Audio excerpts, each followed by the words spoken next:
Which NFL teams are elite? Right. Actual, legitimate Super Bowl contenders after 3 weeks.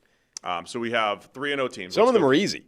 Yeah, Buffalo Bills, Indianapolis Colts, Los Angeles Chargers, Philadelphia Eagles, Tampa Bay Bucks, and San Francisco 49ers are all 3-0. Of this group, who do we feel good about? Which teams are elite here? I mean, preseason, you would have said what? There's half a dozen teams maybe that you would say are genuine Super Bowl contenders going into the season. Buffalo is one of them. They're 3-0. That's still good.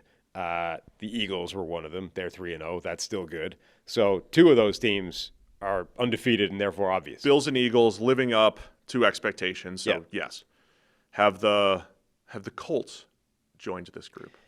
I'm not ready to put the Colts in there. I would put the Chargers in there though, who are another 3-0 team that have surprised to a degree. I don't think the Chargers were a team that many people would have said were Super Bowl contenders heading into the season.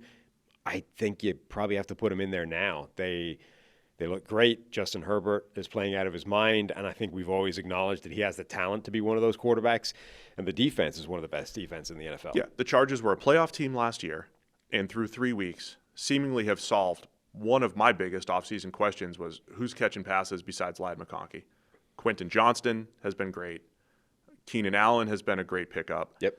Herbert's playing the best football. I don't want to say that, but he's playing really good football, not the best of his career, but he's playing well, and I think he can continue it because he's been a good quarterback throughout most of his career. And so, yeah, I like the Chargers in this bucket. Mm-hmm. Look, Colts really quick here. Colts are 3-0, and I'm very consistent with this. Geno Smith, his first few games as a starter, and hitting as far as the rejuvenation project.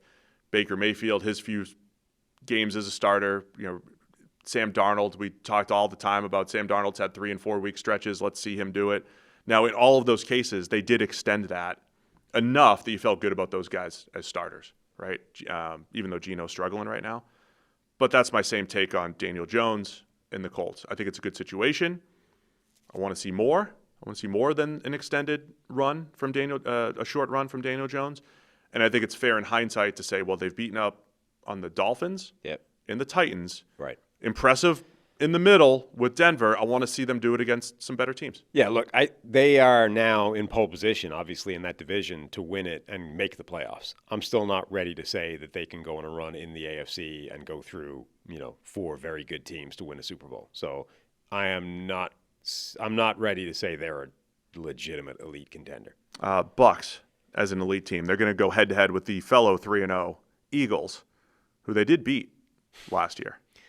Yeah. Reminder. So the Bucks is an interesting thing because there's kind of a time frame question. Right now, are they an elite team? No. Even though they're 3-0, I don't think this team is playing elite football or is capable of beating other elite teams sequentially, right? That idea of can you make it through a playoff run. Playing like this, I don't think they can. But they're going to get a lot healthier, theoretically, between now and the end of the season.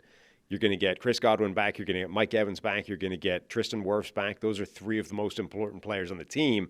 Getting Tristan Wirfs back should improve 2 spots because you move Graham Barton back to center instead of asking him to play tackle because he did it in college. I mean, that's 4 spots you're getting made better by getting guys healthy. This is in my 2 things are true category here. I think if we were just analyzing the 3-0 start to the Bucs, we'd say 3 last-second wins. Yeah, that's unsustainable. But what I said before the season was the fact that they have so much returning. I feel better about putting them in the Eagles and Lions and best teams in the NFC conversation. So I think, they're in that conversation, and it's more like they've survived 3 weeks of injuries, and I do feel good about the Bucs going forward. Niners at 3-0. Yeah, I feel like the Bucs are still in that Colts bracket to me, where I think they're good. I think they'll make the playoffs. I'm not ready to say that they are in the same group as Buffalo, Philadelphia, etc. Niners, I feel kind of similar about. Same sort of story. They're 3-0. They've ridden through injuries. They've gotten the wins. Losing Nick Bosa is huge. I mean, even with Nick Bosa, you were looking at that defense and going, I'm not sure if that can hold up its end of the bargain enough for them to go on a run. Robert Saleh's actually done an amazing job with that group. They're playing really well relative to what they have. Without Nick Bosa, though, I just feel like that's such a big chasm to bridge. It's funny analyzing these things because the record just holds so much weight in your head. And you go back and you look at the Niners winning on a kind of a prayer for Brock Purdy in week 1 and the way they won last week with the comeback drive from Mac Jones and a field goal. Same thing with the Colts, right? They're a leverage play that they had nothing to do with from being 2-1. Which was against the one good team they played. Right, and you could say the same thing. You could say, well, the Bills did the Ravens come back, and the Eagles just did the Rams come back, but there's priors there. There's more of a track record for the Bills and the Eagles. And the Bucs, they're 3 plays from being 0-3, 3 plays from being 3-0. Yeah, it's kind of the nature of the season right now. How about 1-2 teams? Yeah, this is interesting because 3 of them were kind of preseason favorites. 2 of them were legitimate contenders preseason, and one of them was the team that I think people were giving the shine to instead of the Chargers, Denver. Baltimore, I think, are still elite. There's 3 1-2 teams that we expected to be very good. Baltimore Ravens, Kansas City Chiefs, and the Denver Broncos. Right. Hey, guys, real quick. Only 40% of our viewers are actually subscribed, so let's change that. Hit that subscribe button, and now let's get back to the action. Go. Baltimore, I think, are still an elite contender. I think they got beaten by another elite contender twice. Yeah. Bills and Lions. Yeah. Now, we said before, I think you can start asking some questions about that defense, and that may well not be anywhere near as good as we thought it was going to be, and that might be a problem over the course of the season. I still think, generally speaking, they're too good, and they are an elite contender. Ravens, I agree. I'm not ready to give up on the Ravens at all. Chiefs. So this season, and we pinged this, we noticed this going in. It was the 2022 season, I believe, where every good team from the previous year seemingly was playing each other early in the year. Yeah. And all the bad teams were seemingly playing each other early in the year. And it made the teams with low expectations, they were sitting there at 2-0, 3-1, 4-1 a few weeks in. And a lot of the good teams were 2-2, 3-2, 2-3, and you're asking questions about the good teams because they had played each other. I feel like we're in that world again, and I've cited a ton. The Ravens' early season schedule, and then the Chiefs sitting at 1-2 in their early season schedule.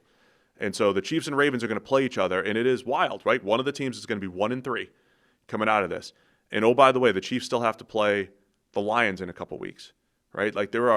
These are tough schedules early on, and I think that's going to skew things. I would say the Chiefs look weaker than they've been the last couple of years, but don't forget they've looked weak the last 2 years too. Even last year when they kept winning games. But they were winning, obviously. They were winning, they were winning the one-score game. So I'm not giving up on the Ravens or Chiefs, even when one of them is 1-3.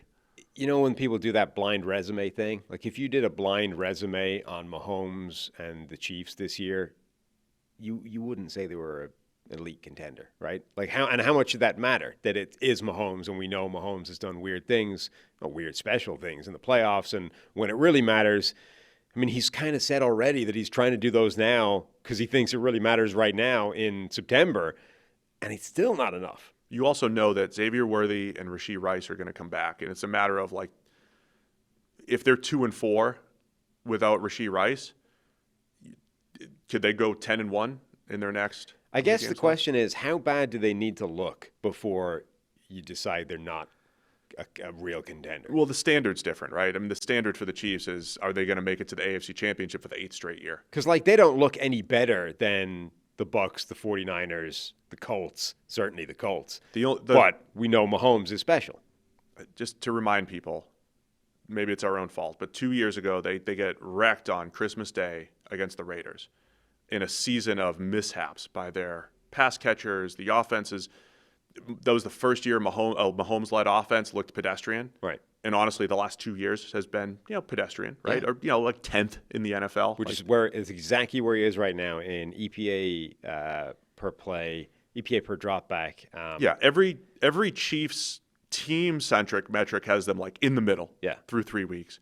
Every Mahomes metric in the regular season the last 2 years has him around 10th, 11th, right? That's where he's been. PFF, EPA, points per game. That's where the Chiefs are. It's pretty consistent, 10th or 11th. But we wrote them off in 2023. It's just not their year. It's a rebuild. And then they just got into the playoffs and, made a run. If they're 10-7 as a 5 seed, 6 seed this year, I'm still not going to write them off, right? You're not going to write them off. But it's only because it's the Chiefs. But there's track record matters. There's no logic attached to it. But it's track just record I'm scared matters. Of the Chiefs. Right. A 10-7 Mahomes team versus a 10-7 Kirk Cousins team. We're going to say, of course, this Kirk Cousins team isn't going to do anything.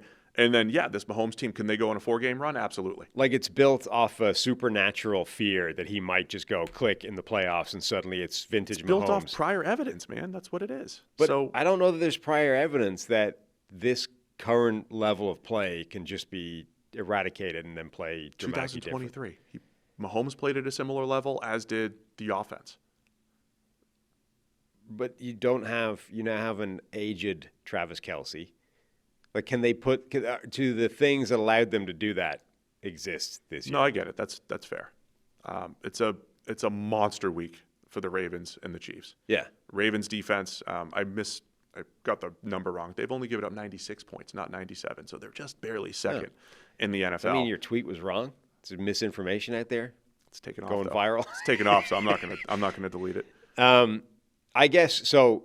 You've got a struggling defense in Baltimore and a struggling offense, relatively speaking, in Kansas City. It's weakness on weakness. I already see Chiefs fans being like, "The Ravens have given up 96 points. We're gonna struggle to score 20." If Kansas City loses that game and can't get much going on offense against the Baltimore defense that has been hemorrhaging yardage and points to everybody so far this season, then I think you've got some real concerns. I think it's on both sides though too, because you have.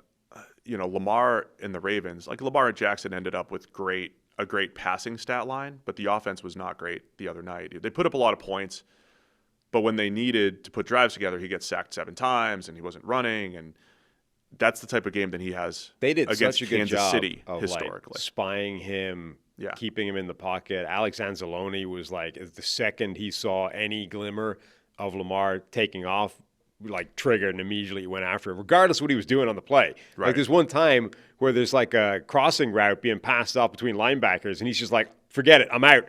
Just boom, bomb. And Jack Campbell's like, wait, what? That's taken after the crossing route that he had nothing to do with anymore, because Anzalone's just been like, that's immediately firing. And I think Lamar's struggled against Spags. We're going to break it all down tomorrow, but it's a fascinating week for two teams sitting there at 1-2. And look, I'm saying they're 1-2, not because they're disastrous teams, but because the Chiefs had to play the Chargers and Eagles, and the Chargers are legit this year. It's a division game, and the Ravens had to play the Bills and the Lions. And it's not fun the way it went with the Ravens with the Derrick Henry fumbles, but those are I don't think Derrick Henry is going to fumble 10 times this year.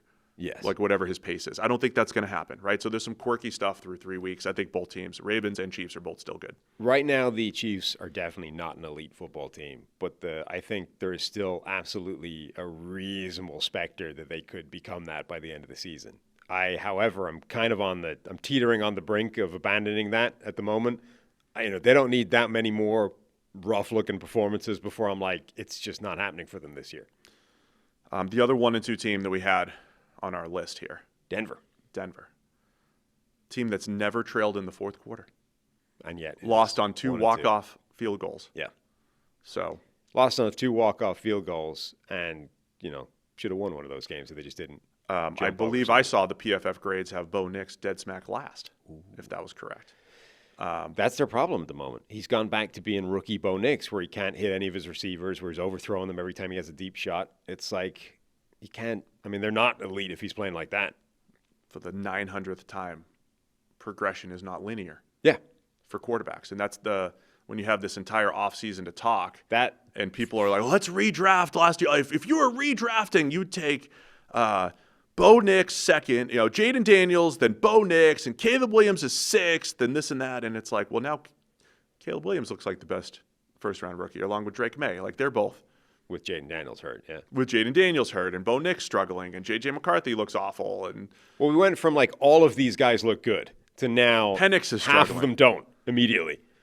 I'll never forget the point I made in 2018, which kernels of truth. How Mike Greenberg of you. Right? You know what? I'll never forget the point I made way back in the day. It was great. You give me the stage, so the lectern, so I can tell you what I said of the 2018 quarterback class, which was about a time I made a great point. Which was completely wrong, actually, but there's elements of truth in it right now. I think I described, if you were the best quarterback, is going to rotate every year between Baker Mayfield, Josh Allen, Sam Darnold, Lamar Jackson, Josh Rosen was in there, and who else am I missing? All those guys. That's it, I think. And Okay, Allen and Lamar are clearly the top Probably not two. going to be Rosen anytime soon. It's not going to be Rosen. Yeah. They're clearly the top two. But now you're in this world, like if you really wanted, you could say Sam Darnold's got the #1 PFF grade above the other two. Whatever. I'm just saying, Darnold and Baker have had their moments, right? Yeah. So it's not linear. It rotates.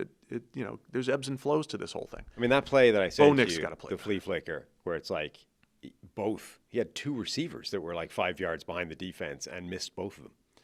It's a tough one because what I struggle with is when there's a clear story to it, where it's like Bo Nix, rookie, struggles early, and then late in the season he was great.